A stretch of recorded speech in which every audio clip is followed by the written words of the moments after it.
India's Prime Minister Narendra Modi is in Italy for the G20. In a message to world leaders ahead of the summit, Prime Minister Modi said the focus must be on pandemic recovery, the climate and tackling cross-border terrorism.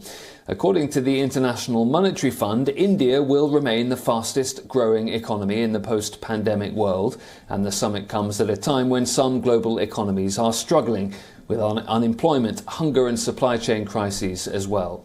On day one of his visit, Prime Minister Modi has held bilateral meetings with Charles Michel, President of the European Council, and Ursula von der Leyen, President of the European Commission. The leaders discussed ways to enhance economic as well as people-to-people ties while creating a better planet.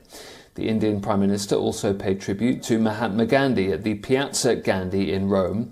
He will later hold a bilateral with Italian Prime Minister Mario Draghi and will also have an interaction with the Indian diaspora in Italy. Prime Minister Modi will visit Vatican City to call on Pope Francis. India's Foreign Ministry says the Prime Minister will be urging action from fellow world leaders in several key areas.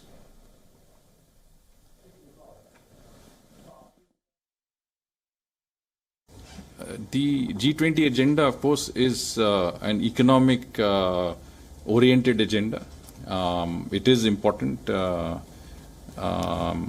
the issue of terrorist financing, etc., is addressed. But as I said, what is important is to see how issues like corruption, money laundering, tax evasion, these are issues where G20 is most active, and we will certainly be active there.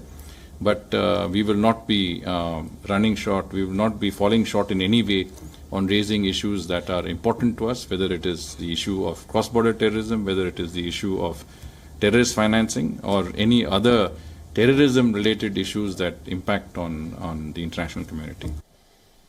On the sidelines of the summit, the Prime Minister will meet several European leaders, including France's President Emmanuel Macron. The in-person meeting with the French President comes as part of high-level exchanges between the two countries, including a telephone call in September after the AUKUS pact that upset Paris. India and France are aiming to strengthen their strategic partnership in the Indo-Pacific region. PM Modi's other key engagements include bilaterals with German Chancellor Angela Merkel, a pull-aside with the Spanish Prime Minister, and meetings with the Indonesian President and the Prime Minister of Singapore. After G20, PM Modi will attend the COP26 in Glasgow. WION's principal diplomatic correspondent Siddhant Sibal reports. I'm standing at the G20 venue site. This is the site that will be buzzing with activity over the weekend as Rome is going to host the G20 summit on 30 and 31st. The Indian Prime Minister Narendra Modi is going to participate in the summit. This will be his 8th G20 summit in which he is participating since 2014, and he's expected to give proposals as well. But largely, if we talk about India's stance, India will be talking about the COVID crisis, on how to deal with it, the achievements of India when it comes to the vaccination process, on climate change, on Afghanistan.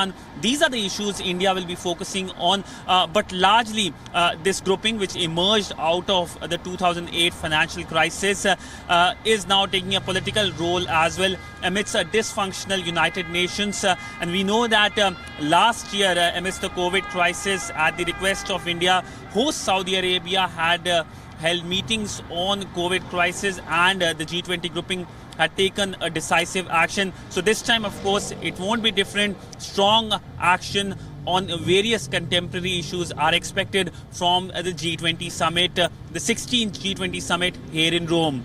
With video journalist Ajit Siddhant Sibal for WION in Rome, Italy.